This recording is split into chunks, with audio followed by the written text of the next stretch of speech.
banyak bersyukur kepada Allah. Bila Allah bagi nikmat boleh beribadat, bila tangan kita boleh pegang tasbih, kita boleh selawat, puji Allah. Terima kasih ya Allah, pilih aku di kalangan mereka yang mengabdikan diri kepada kamu.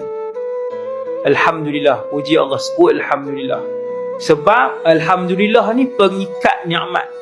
Mana-mana nikmat, ingat kaedah, mana-mana nikmat yang ketika kita dapat, kita sebut Alhamdulillah, Tuhan akan ikat sampai mati. Tapi apa? Wa qalilun min ibadiyas syakur. Tapi Allah Ta'ala sebut dalam Quran, akan tetapi sedikit di kalangan hamba kami yang reti bersyukur. Ramai tak pandai berterima kasih. Syakur tu berterima kasih lah. Macam mana cara nak terima kasih kepada Allah? Alhamdulillah. Langkah kaki keluar nak main masjid, lintas dalam hati, Alhamdulillah. Terima kasih wahai Allah, pilih aku daripada ribu hak tu ada di taman ni. Terima kasih wahai Allah. Teguk ayat, bismillah, teguk ayat, Alhamdulillah. Terima kasih wahai Allah, bagi minum air yang halal.